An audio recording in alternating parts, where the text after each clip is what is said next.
And welcome back, everyone, to Who Would Win. Today's Who Would Win comes to us from the Saurus Spider. Well, that's the age-old question: Who would win in a fight, War Machine versus Cyborg? Now, I've done Iron Man versus Cyborg before, and I believe, if I remember correctly, that was an old video. But you can, I believe my opinion was that Iron Man would win, despite all of Cyborg's intelligence and ability to interact and even hack technology. Tony can do that almost as well, if not better. Tony has done some crazy things that even with all Cyborg's available tech are just kind of out of, either not out of his purview to do, just he's never demonstrated it. But as time's gone on, things have changed. Cyborg's got more upgrades. And again, this is similar to the Top versus Deku video, where I don't think it's a stomp, but I do think there is a clear winner, which is why it's not in the speed round. See, War Machine is Tony Stark light. He's Iron Man light. He certainly has all the same basic kit that Iron Man has. He's got the suit that can tank a lot of damage. He can fly at high, super fast speeds, enhance physicality, and armed to the teeth with weaponry. Plus, he apparently can turn intangible, which is cool. However, Cyborg with his most recent upgrades has allowed him to, be able to lift buildings. He's always been able to fly. Has heightened durability, can repair himself from insane damage, can interface with technology, can morph his body into different forms of weaponry, and he's actually got the power of a multiverse. I don't mean he's multiversal per se, but he literally is powered by energies from the multiverse, which gives him things like cosmic awareness, more enhanced firepower. So this, now with a more advanced version of Cyborg versus a more downgraded version of Iron Man, essentially, I feel like the answer is kind of clear in that Cyborg is the more likely to win. But the answer isn't necessarily who wins, but how would that win come about? If these two are meeting in combat, what happens? I will actually say that in terms of durability, the Iron Man suits seem to display more durability than Cyborg generally does. Cyborg certainly is durable and can take hits, all that. But in terms of what these suits have survived, Cyborg is a bit more easily torn apart than the Iron Man suits tend to be. But Cyborg does have the ability to just kind of repair himself if he needs to. It's not like instantaneous Wolverine healing factor repair, but he can repair himself.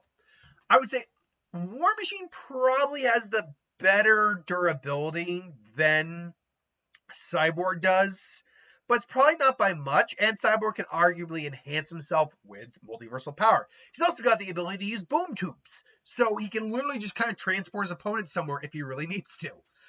In terms of straight out firepower, that's also difficult because Cyborg can technically turn himself into any weapon he wants. He's got his sonic cannon, as you see there. He can just launch other lasers, sonics, grenade bomb. Theoretically, he can turn his body into whatever weapon he wants.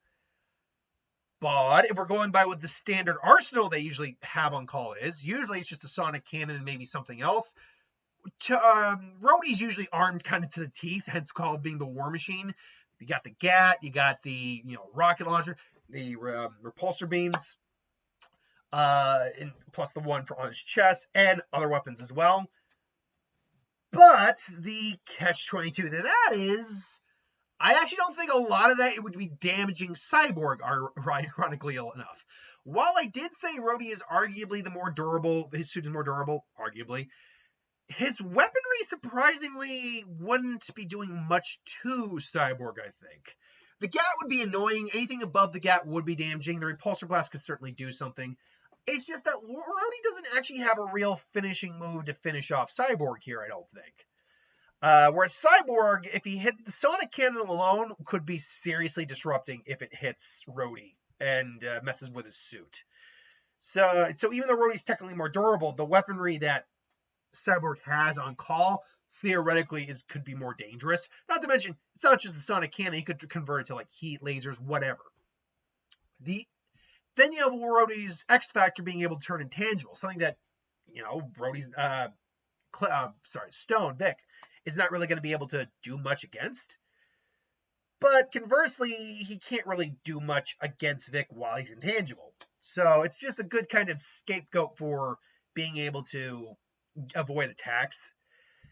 ultimately it comes down to the X factor of, unlike Tony, Rhody's not a tech genius. He's not a guy who can develop an entire techno universe and turn it into a suit. He's not someone who knows how to really hack very well. Whereas Cyborg is kind of a sentient computer in this way. He could hack War Machine's suit without too much difficulty if he really wanted to. And therein lies the problem. The minute his fight gets in close enough and Vic can get access to Rhodey's suit and the schematics, protocols, all that, I think it's one and done at that point. But you still have to get to that point. And I do think Rhody would probably give Vic a solid fight. I just think Vic is a lot more well tailored to handle Rhody than Rhody is to handle Vic. So Rhody Randall and Rhody. But no, Cyborg is more equipped to handle War Machine. The War Machine is more than War Machine is to handle Cyborg. That's the general gist here.